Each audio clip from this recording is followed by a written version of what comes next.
3, 2, 1, 0. All engine running. Whether you've been married 1 or 20 plus years, at some point, you realized you were married into crazy.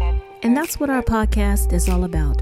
We offer love, laughter, and a dose of reality as we unpack this crazy thing called marriage. So sit back, relax, and get your ear hustle on. It's time to start the conversation. All right, let's go.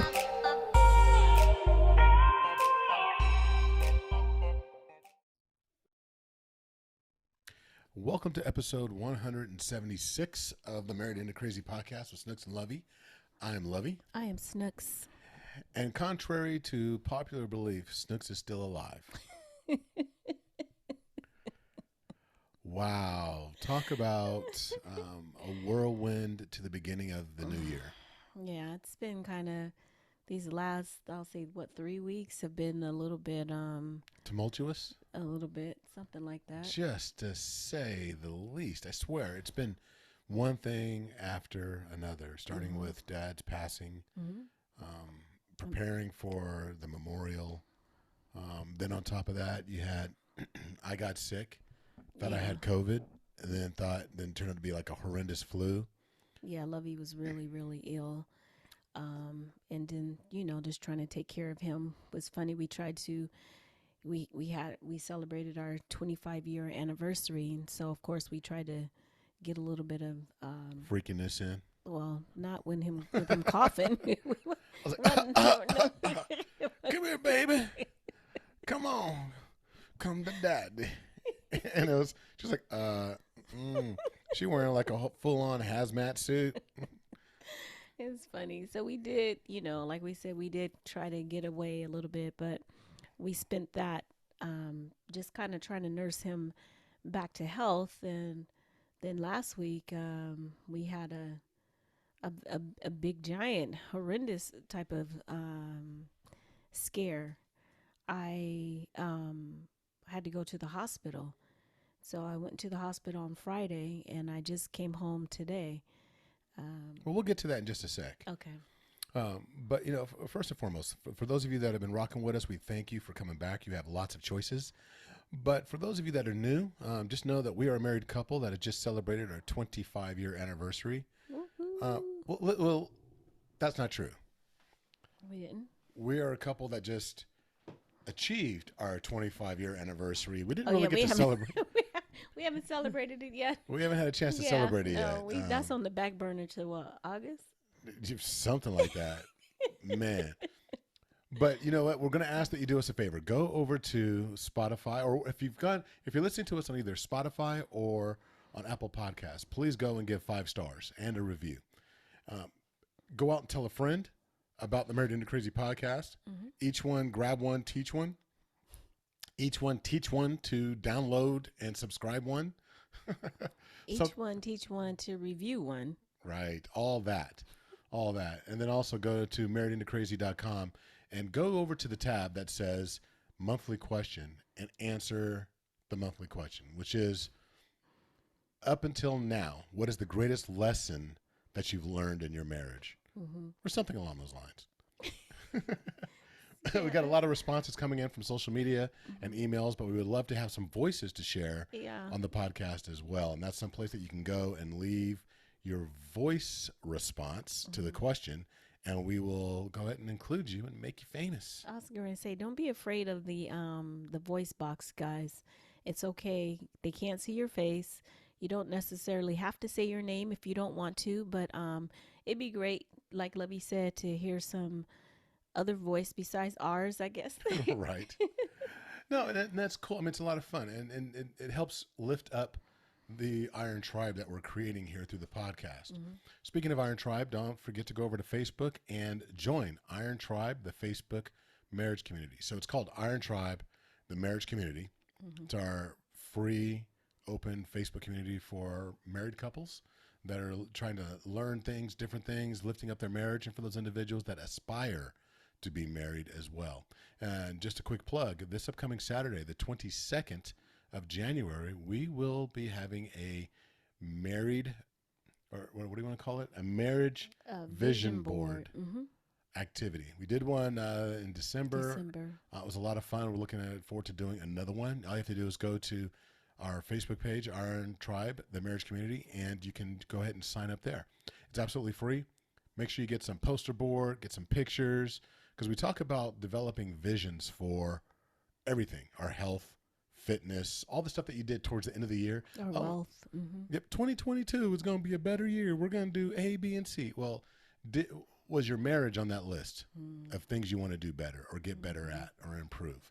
If not, then we want to create a vision board for your marriage as well. And we're doing one. We have one. We created it last time, but we're going to walk people through. And, so grab all those things you need, glue, tape, wine, whatever you need, and let's have some fun. And your spouse or your partner, don't forget them. Let's do it together. Amen. Amen.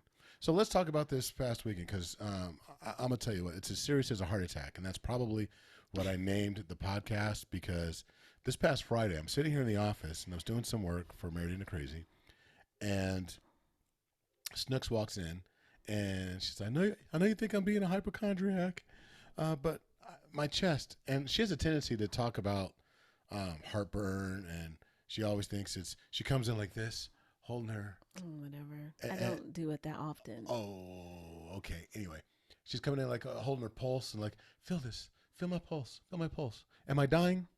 And I'm like, what are you? I don't ask am I dying. But she came in, but I saw the fear in her eyes and asked about the pain. She said it was radiating from her chest to her left arm and kind of up through her neck and her jaw. And it's odd. She said she was in there thinking about my TED Talk that I did. Yeah, because I mentioned how in 2019, the number one cause of death was heart disease. There were greater than 650,000 deaths that were that year. And it was something I included in my talk. And I talked about the actual symptoms, the most common symptoms, which was pain in the chest, the lower abdomen, the neck, the jaw, and the back. And she said she was going over that in her head. And she was experiencing that. But I saw the fear in your eyes when you walked in. Well, so I was getting ready to cook dinner. Now, mind you, Saturday was my father-in-law, Dad's memorial service. And so, I'm just tacking through everything in my head about, okay, I need to go pick this up. I need to get this. Where I need to, drop off, blah, blah, blah, whatever. Just sorting my tasks out in my mind. And then out of the blue, I got this severe pain in my chest.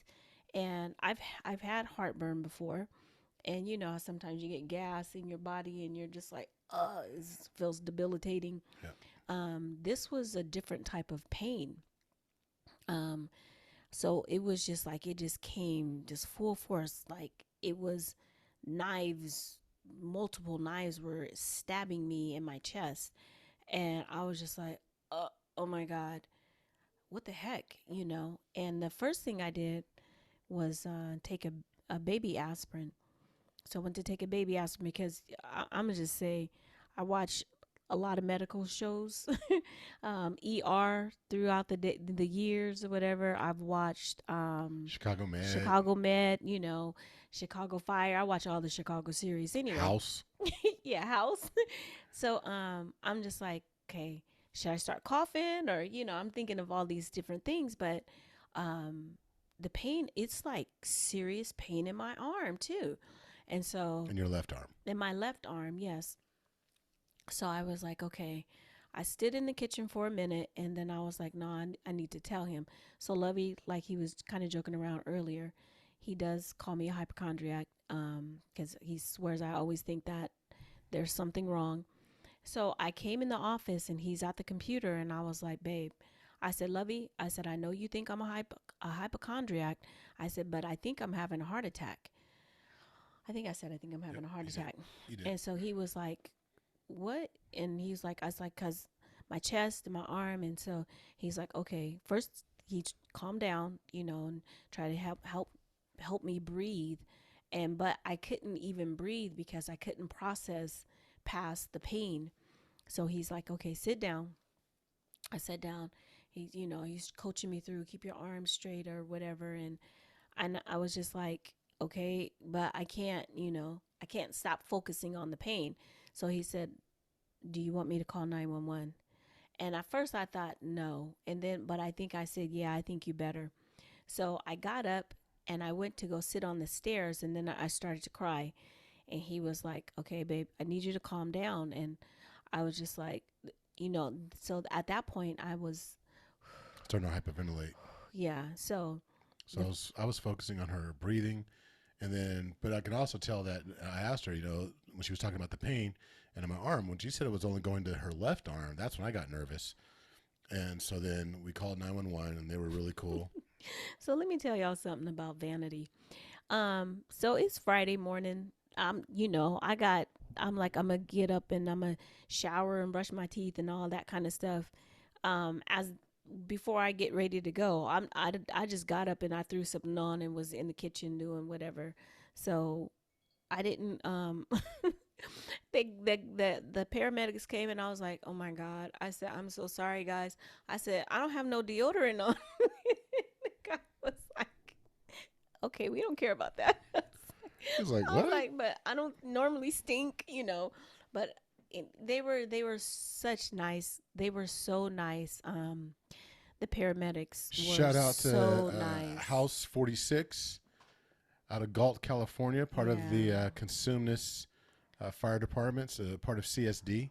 House 46, Yeah. amazing guys. There was the paramedics and the truck that responded. Yeah. So and it's when you think about being in need or being in pain, it helps when you have someone that's helping you, that's kind, that's nice, that's not acting like it's you're inconveniencing them because you had to be here. And I mean, just their whole everything about them, they were so nice and they were kind. And so, and he was apologetic and he was like, I'm sorry, I have to pull your shirt up and put the things around your chest and stuff. And I was like, I don't care right now. Yeah, they did a 12-point lead EKG.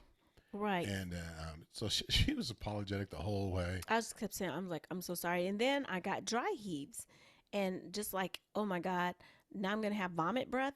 I don't have deodorant on, but now I'm going to have vomit breath too. So the guys were great, and they thought that maybe she was having severe heartburn, Mm-hmm. and then maybe overlaid with a panic attack because she was so scared. Yeah. So he was just the very first guy who came in, who made the contact.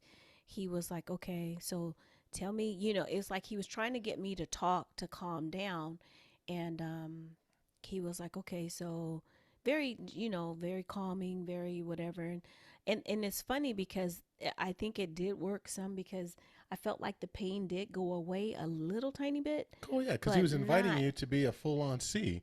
He's like, give me the details. Ooh, I got to give you details. Okay, well, see, I woke up this morning, and then I rolled over to my right side. No, but so he, he was like, okay, so we can take you in, but I thought, if it's just heartburn, I don't want to go in for just heartburn.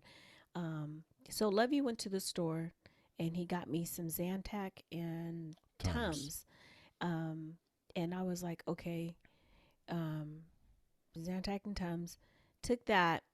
I took like a whole, I feel like I took a whole bunch of Tums. I'm like, this chalky mouth, to get the feeling to go away in my chest. And it didn't work. And then so it took the Zantac.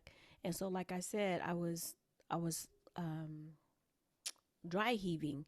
So as soon as I took that sip of water, I threw up. I mean, I couldn't keep anything down. So I was just like, oh my gosh, I don't think it's not working. But I thought maybe let me give it some time. And I think I took something else, so I don't remember. But we're like, after a little bit, Levy's like, okay, I think we just need to go out to emergency. And I was trying not to go to the emergency in Sacramento because the traffic, I hate traffic. I didn't want to get involved in any of the traffic down there. I'm like, let's just go to Lodi. And he's like, no, we're going to Well, the Sacramento. challenge was we're almost equidistant between the two ERs that we were looking at. Based on the hospital system that we belong to, would have been Sacramento. The closer hospital, which wouldn't have been bad, is in Lodi. But I saw that there were only 5 minutes difference between the two. So I thought, you know what, I'd much rather go to the hospital that's networked and connected to our primary care sense. doctor and the system and all that. And though she was in pain, it came down from a 10 to a 5. But by the time we got to the ER, It was like a 12. she was back up to pain again. And so I was Yeah. like, okay, well, we're in the right spot. So we get there. And so this place was a madhouse. It was like a mad house. So because the numbers are rising for COVID, everyone is doing their COVID protocols. So this is one thing. Lovey, he be like, I don't care what y'all got going on, what your protocol is.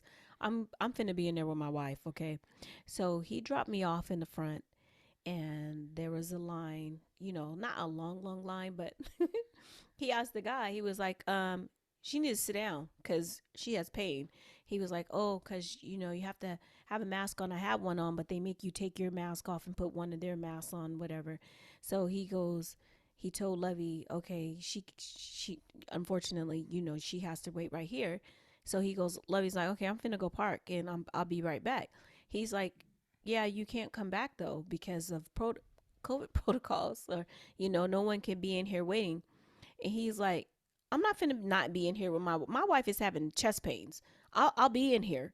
And I was thinking, oh my God, I was already not feeling good, but I was like, I don't need you to get arrested because you letting the security guard know that no, I'm gonna be in here with my wife.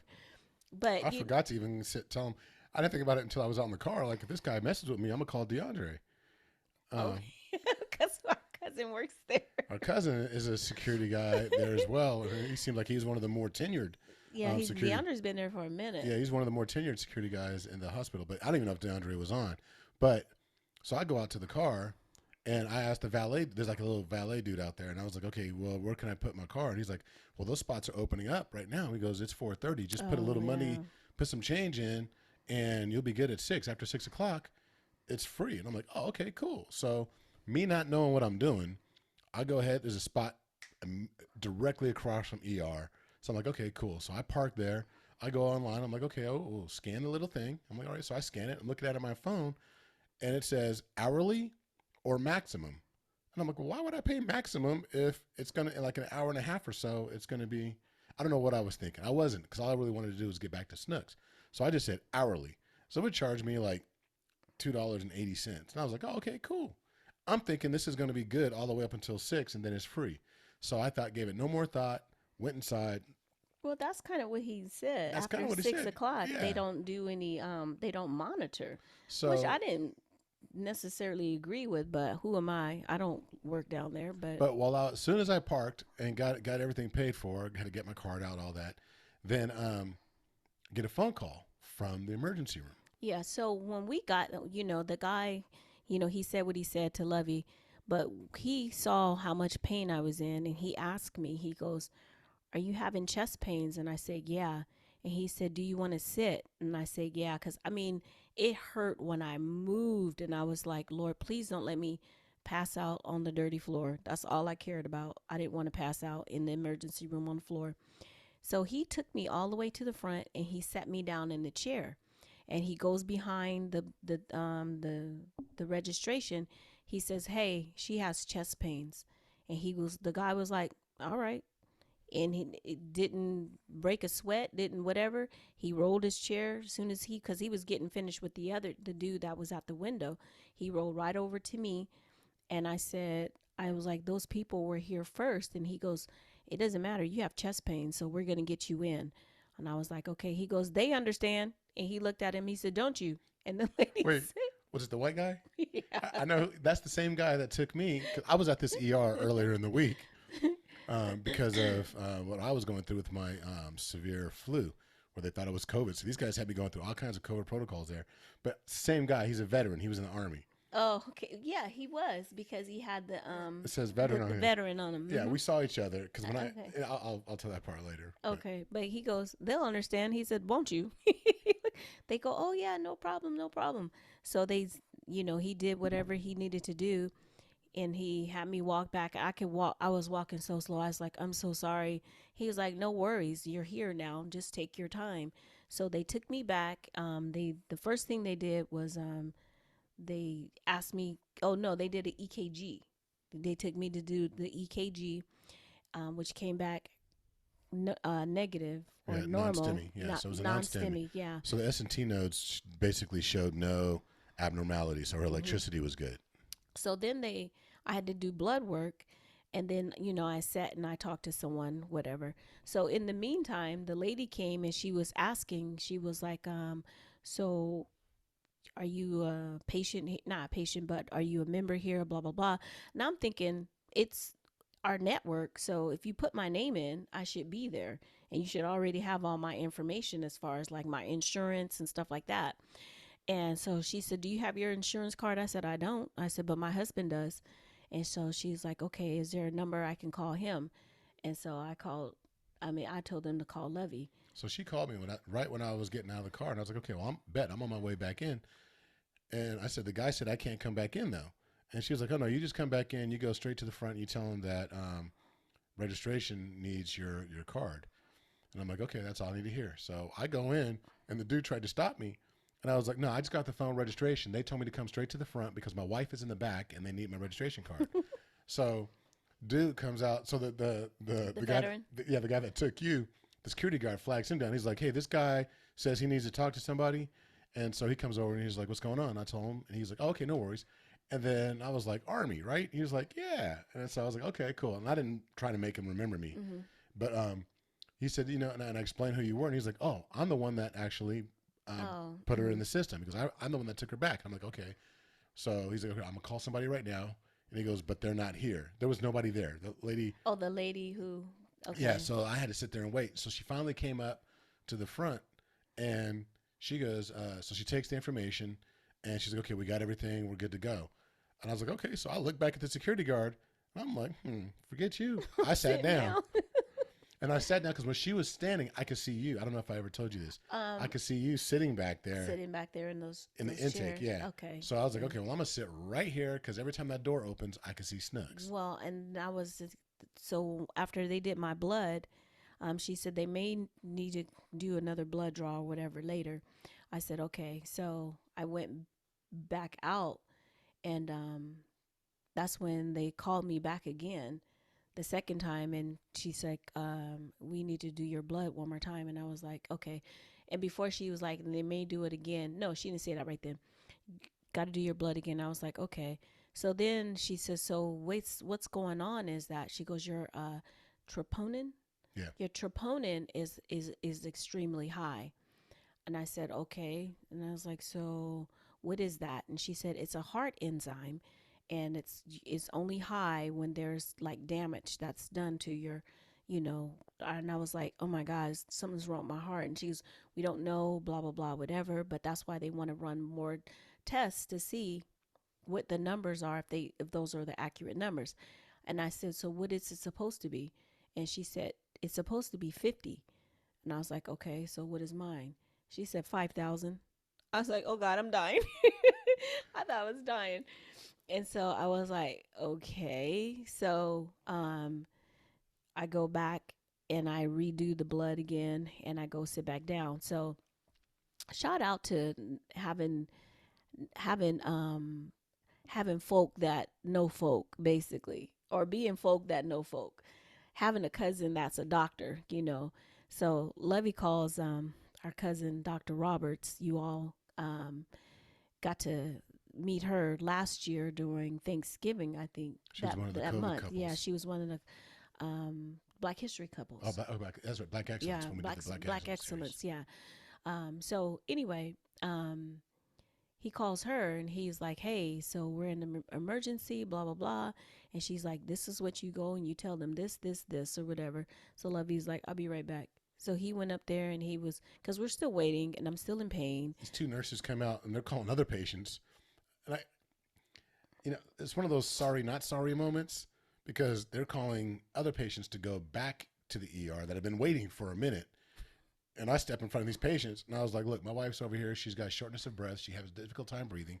It hurts when she breathes. She's got chest pain. And you've got her sitting over here in the front row. I need a nurse to come out here and reevaluate her because it's not looking good. and I had to go get a wheelchair for her. So Lovey goes and he gets a wheelchair. Come in, I sit in the wheelchair because I mean that's like a little bit of a jaunt, in that walking. and I was just so tired. And I was mad because I didn't think about it because I didn't realize you were hurting that bad. Because I remember I dropped you off, and then I had to actually leave. So yeah, it was intense. And so anyway. So yeah, so they brought somebody out. They brought someone out, and then it was so fun. I was like, thank you, Lord, that you did go get that wheelchair because if all the way that we walked all back there, I was like, there is no way in the world I would have made it back here. I probably would have passed out before I even got there. I agree.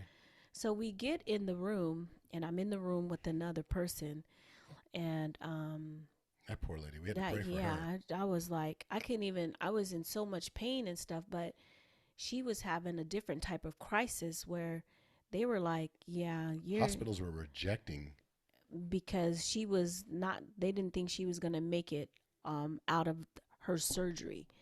And so I was just laying there, and I told Lovey, I said, we got to pray for this lady. She didn't know us. We didn't see her or anything like that. We didn't talk to her, but just the fact that just hearing what she was going through, and it was something that had been ongoing, with her. But I was like, we just got to pray for her because this doesn't look good, At least I have you and I have whatever. I think it was like her niece that took her. It was her niece or her daughter or something like that. But it was so Snooks, in the midst of her pain, she was like, we got to pray. So we said a prayer for the lady that was next door to us. So hopefully, prayerfully everything was okay, and she was able to survive her surgery. Because she was like, oh, so I'm just gonna die. I heard her say that, and I'm just like, what? Just because some people. But then the more she talked, and the more the niece talked, and they were like, well, we can't find any, and they can't airlift Staff her, kept and they coming in, can't. like we checked with this hospital. Yeah, this no one hospital is willing to do the surgery, and I was just like, how is that possible? I'm starting to get offended for her. I'm in pain, and I just like, okay. So finally, they found someone who could do a substitute type of surgery, not the full surgery that she needed, but at least something that will get her to point B, I guess, you know. So anyway, prayed for her, and they came back.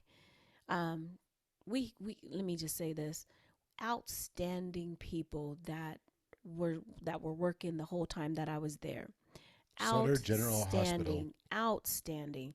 I mean, when I say outstanding, everyone was literally outstanding. And even, we can be mad at the security guard if we want to, but he was like, she got chest pain. You need to see her. You know what I mean? Yeah. No, they all did their thing. Everybody. Short-staffed, overworked. Oh, my gosh. Short-staffed, overworked. These people at Sutter General in Sacramento were the bomb. They were absolutely the bomb. I mean, and they were like, okay, this is what's happening. Very informed, and any question I asked, they answer. It wasn't a here we go again, any of that kind of attitudes or whatever. They were there. They meant business about taking care of me, and it wasn't this is just my job kind of thing. It was like, okay, what can we do? How can we help you? Kind of. Yeah, and it was every single person. Every single person. And we really want to relay that because there's so much happening. You see so much on the news about people that have this fatigue built up where they just don't care, or you don't get a level of service that you think you should get. All I can tell you is that our experience was it was a dire situation because we didn't really know what was going on. We thought she was having a heart attack, and it wasn't just us because I was peeping game. I was watching everybody. The way they treated us is the way they treated everyone. Mm-hmm. Everyone. Now, mind you, there were some people that were just ignorant and acting a fool, and they still tried their best to do the best they could for them, even though people were showing out. But, I mean, from security guard to administration, reception, to the first ER nurse, to the rapid response team that came through for you. So I just want to say shout out to Alex because he was in the back there. Alex and Whitney, they were the ones that were working with me in ER after I got into the room in the back. because I stayed cold. And he was like, why is this cold over you? And he's like, no, we got warm blankets. We could do this. We could do that. I mean, everything was about my comfort. Oh, you need the throw it back? No, I'm going to get you a clean one. Or, I mean, just the way that I felt like I was part of their family, you know. And when Whitney took me upstairs, she handed me off, and she was like making sure that I was taken care of. She was like, okay, so are you good? Do you need anything? And she looked at the people. Okay, is she okay? You know, like, I'm investing, I'm turning over this precious cargo to you, you know, make sure you take care of her. That night, Emily was my night nurse. She was bomb too. Nico. Nico, yeah. Nico, he made me laugh. He was really good. The next day, Yeah, Haley. Haley was there, Haley. you know. And I just Laura. got to say, OG Sharon was the assistant.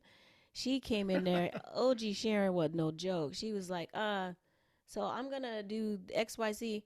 She bought me towels, and she's like, and make sure when you go in the bathroom, you make sure you brush your teeth. And I was like, yes, ma'am. You know, She's like everything. You everybody's need any mama. ice? Okay. What is this over here? And then when there was a situation where they didn't think I was going to get my MRI done, she was like, so they're going to make you stay here? She goes, well, how come they just can't do it on an outpatient? I was like, that's what I'm saying, Sharon, you know. But I mean, she was amazing. Anna was amazing. That was the other night nurse. And then Laura, you know, oh, Allison. Laura and Allison. Yeah, Yep. Allison was like, okay, so I had a little bit of a mini meltdown, because when I did find out that I could not get the MRI for like 2 more days, I was like, I'm going home. I'm not finna stay in the hospital for 3 more days or whatever, 2 more days, just so somebody can have a 3-day weekend. Somebody need to come in and do this MRI right now, because I've been here since Friday, and I need to know what's going on with me. And they was like, well, I don't know that they're going to release you. And I said, they can't keep me here. I'm not in prison. I'll sign something that says then I'll just, you know, against medical advice or whatever. And I'll just do it on an outpatient thing. So Lovey, at first when I told him that, I was like, I texted him and I said, I'm not going to be able to get my MRI to Tuesday. And he was like, what? That's ridiculous. Blah, blah, blah. I was like, I'm coming home. He was like, I'm coming to get you. Well, not at that moment, but you know, the next day, I'm come get you, and we'll just do it on an outpatient thing. So I said, okay. So then he says, of course, you know, every move we made, we told Bianca. So I gave Bianca some wrong information. I said, they're not monitoring me, because what happened was they did what is that thing? Angiogram? Angiogram. So they did the angiogram. When they did the angiogram, so they had me hooked up to, what is nitrate? Not nitrate. What is it called? Nitroglycerin. Not hooked up. That's what you take. No, It was a pill. I was hooked up on Oh, the drip. IV. The drip. Yeah, yeah. I was hooked up on that. I was hooked up on a beta blocker, and there was another IV. So For heparin. yeah, heparin. That's what I mean, not beta blocker. Well, heparin. Anyway. I'm sorry. Anyway, so so once that stopped, once they found out that I didn't have any blockage, because they thought I had blockage, and they thought I had or my arteries or something was wrong. So once they found out I didn't have that, then they took me off of that stuff. So my troponin, which was supposed to be at 50, topped out at over 18,000. And that's why they were concerned about the blockage and everything. So once they found out that I didn't have that, and I'm like, I'm not getting my MRI either, so this is not an emergency. So I should just be able to go home. So the doctor comes in. I think he was one of the cardiologists. He comes in. He was like, I understand that you want to go home, because I let everybody know, oh, I'm not eating that breakfast. I'm going home today. And he goes, I understand that you want to go home. I said, yeah, I do. I said, why am I not getting the MRI? He goes, well, because we don't have anyone to do the MRI, blah, blah, blah. I said, okay, so if it's not that important, then I should be able to go home, right? He goes, it is important. I said, but then why is it not being done for 2 more days? And so we kind of went back and forth. He goes, that I advise against that. I said, that's fine. You can advise against it, but I'll sign something and I'll follow up with my doctor, do an outpatient MRI. And he was like, that he was starting to get very frustrated. And I was like, I don't care. I was digging in too. I was like, no, I'm not about to argue with you, man. You know, I'm just not going to stay here. Either they get somebody in here to do it or they just don't, I'll just follow up. He goes, we can't monitor you because it's still dangerous for you. What if you go home and you pass out? I said, I could be on bed rest at home. He goes, but we don't know that you're going to be on bed rest. I said, I'm going to be on bed rest, So we did that back and forth, whatever. So Lovey comes in. So he talked to Dr. Tan. Is it Dr. Tan? Dr. Tang. Dr. Tang. That man was mad. Dr. Pulsar, I think. He was mad at me. So Dr. Tang comes in and he goes, okay. Tang so was the IM. He was the internal medicine doctor. And then Dr. Pulsar is the cardiologist. Yeah, so he comes in, he goes, I talked to Dr. Pulsar. He goes, I understand that you want to go home. I said, yeah. And I told him again, he goes, well, so he's trying to speak reasonably with me. And so I was like, let me call Bianca. So I got Bianca on the phone, and then Lovey was there too. And so they start talking more, and I said that I wasn't being monitored for something, but I was. I just didn't realize that the way that I was being monitored was not through the IV hookup thing. It was the It was the telemedicine or the tele. Yeah, anyway. So Bianca's like, so why is she not being? He goes, she is. I'm looking at her right now. I was like, oh, well, I know that. So she was like, okay, no, cousin, sorry, you got to stay.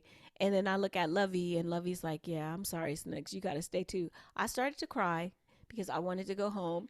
And poor Dr. Tang, he was like, I'm sorry. She was so mad at me. She gave me that look like you're supposed to be on my side. I was like, traitor. I started calling him a traitor. I was like, She okay, did the whole Benedict day. Arnold.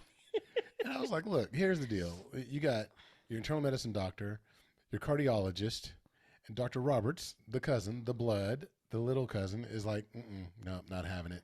So I'm like, okay, I'm sorry. I got to go over to their side and be like, look, you're going to get whatever you need before you come home. Whatever, but don't be, I mean, and, it's funny because at the end of the day, I get it. The whoever was probably like, oh, it's just, you could stay in the hospital, Well, That's what I was thinking. Like, no, you could just go home if it's not that big a deal. Because if it was that big a deal, get somebody would be bring in their here butt doing in. it. Right. So the cool thing is, like I said, when we talk about these nurses, we're on point. Mm-hmm.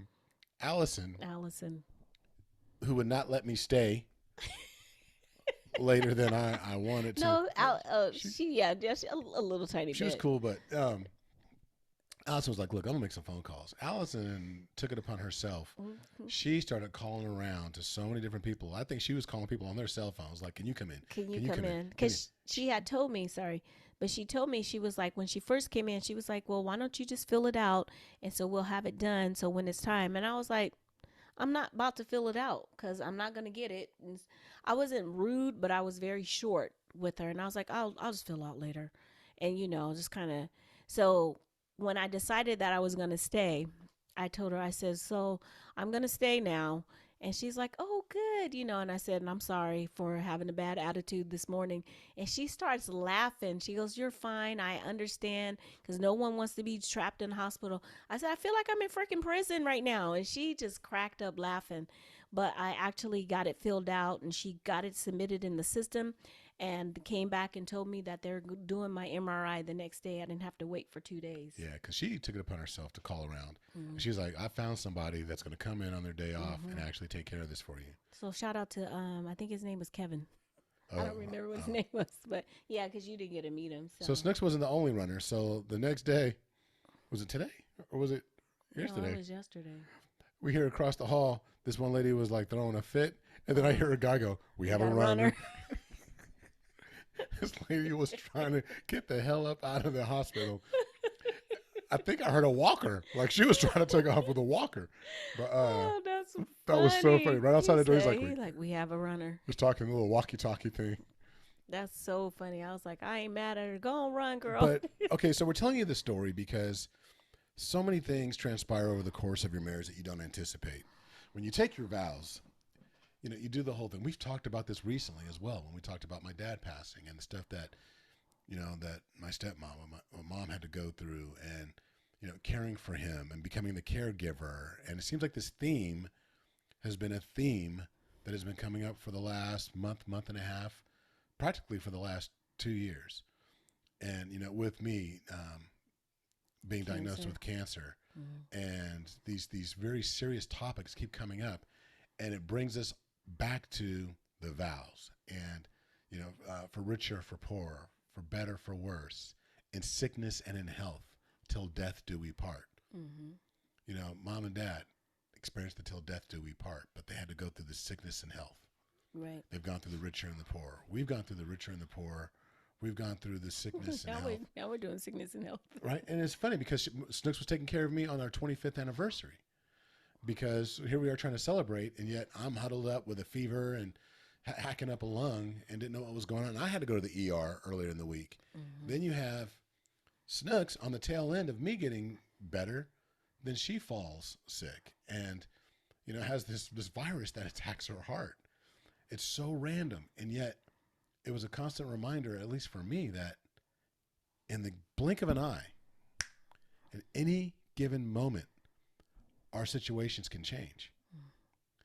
Yeah. So how important is that argument you had this morning about the cabinets being open or the drawers not being closed? Yeah, how important or is the that? socks being thrown on the floor, or, underwear, or not doing whatever, or you didn't wash my car, or You didn't get my gas. you left the TV on. That's important. No, I'm playing. No. But there's so many things that, trivial things, that we let change the dynamic of our relationships. And that's so important when you say that. There's so many things. It's not so many things, but it's a lot of trivial things. Because at the end of the day, is it really hurting you? It's annoying. I'm not going to say it's not annoying. Ugh, it's annoying. But I'd rather have him here annoying me than him being gone. And I'm wishing that instead of me fussing at him or being mad at him about something that he didn't do, I instead of doing that, I spent that time, us spending that time together, cuddled up on the couch or laughing, holding hands, talking or whatever, I thought that I was going to die. And I even gave Lovey the speech while we were at the hospital. I told him that I wanted him to be happy. I said that, if I don't make it, he has my permission to marry again, to find happiness. He's so cute. He was just looking at me like, okay, I think he was just appeasing me.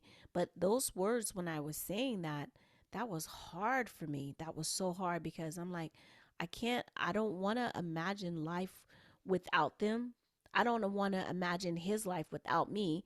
I don't want to imagine my life without him. I was like, this is so hard for me to say. And he's like, this is hard to hear. So I was just like, but I need you to know that if whatever happens, I'm okay as long as you're happy. Now I think about it in hindsight, I ain't mean none of that. Wow. Wow. No. I take all that back. I'm hunting you. No, you ain't laying up with some chick. No, you're going to sit there in the living room staring at a picture of me. Staring at my picture? No. A video loop of me. Mm-hmm. Here, I'm going to have the girls make a recording of my voice. That's going to be on the doorbell, on the ringer, on your ringtone. That better not be no hoe at the door. That's going to be the doorbell. So silly. It's a custom doorbell. Press the button. That better not be no hoe. No, but if one thing that like the question of the month is, what do you say? What lessons? Yeah. What's one of the main lessons you've learned over the course of your marriage to date? Well, it's like cherish each other. Yeah. I don't know why this song came in my head. Cool, not Cool Moldy. They sing that song, celebrate the love we have. You should something. Oh my God, I can't even think of. I see their names. Cool in the Gang. Because I'm like, dang. What's the song? Celebrate. Oh. It's not celebrate good time. Celebrate love. Everybody confused now, driving around like, what's she talking about? Okay, let's move on. Let's keep it moving. Oh, okay. I know what you're talking about. I know which one.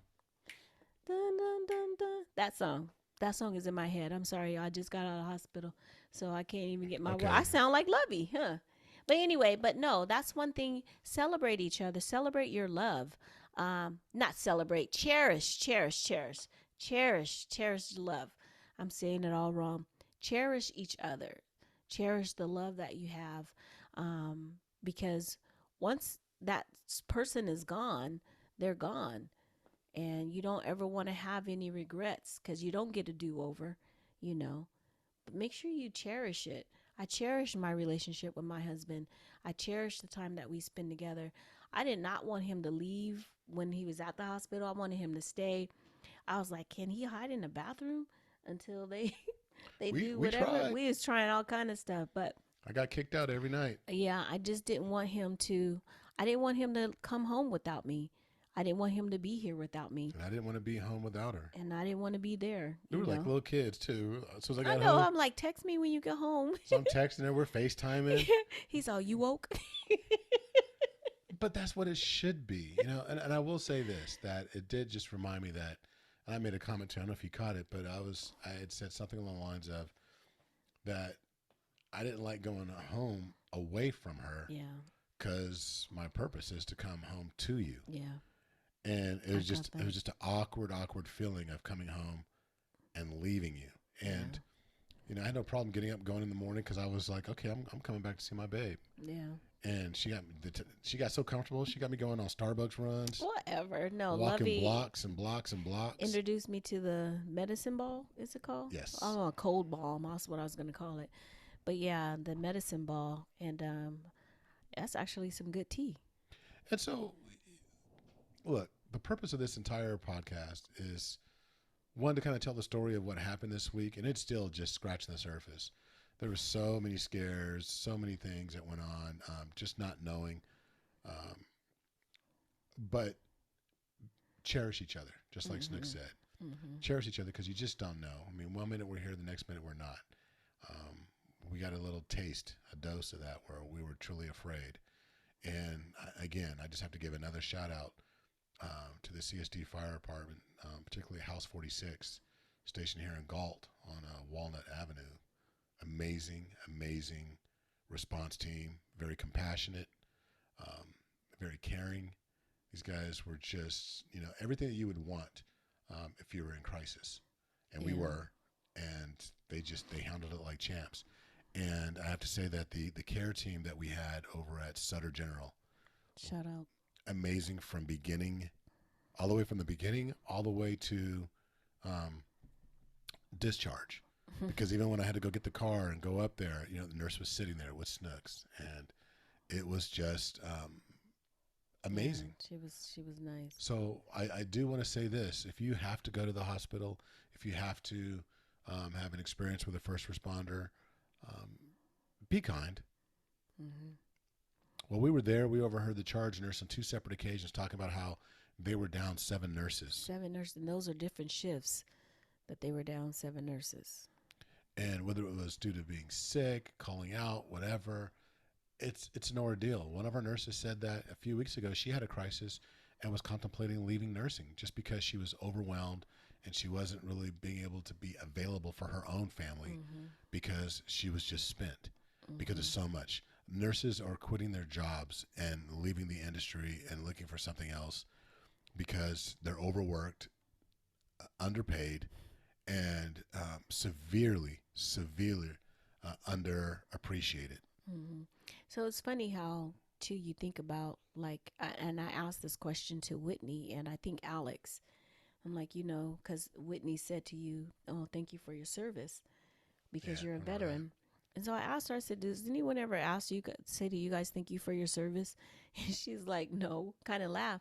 And I was like, but if you think about it, you guys serve a purpose. You guys provide a service because the doctors don't have time for, you know, the personal touches that you receive from your nurses. Right. I was so thankful for them. And I was like, thank you for your service, you know, and she kind of laughed, but I meant it because she could have been a different kind of nurse. Personal touch is important to me, and not that you got to be in my face because I don't like that either. But when you show that you truly care, that goes a long way with me. So, you know, shout out to Laura, who was she was a phenomenal help yesterday. You know, She was really bomb. Donabella, she was good too. Annabella. Yeah. So I mean, I don't want to forget anyone's name. I don't think that I did forget anyone. I hope I didn't. But just phenomenal service, and then another shout out to my cousin Bianca, because she made herself available, and that's the one thing that a lot of people, I think, sometimes we forget about others, that we don't make ourselves as available to other people. We have to be able to be vulnerable, we have to be transparent, and we should be available to other people, because the little thing that you do for someone, is going to repay you in kind.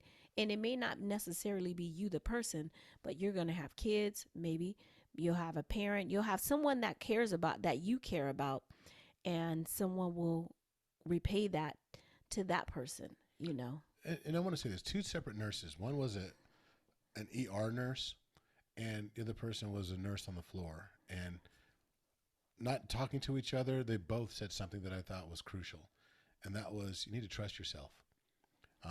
Because when Rana they asked how Rana came across her symptoms and what made her decide that, I need to call 911 and blah, blah, blah, and all that. And Snooks talked about how she second guessed herself. Some of it because I give her a hard time calling her a hypochondriac.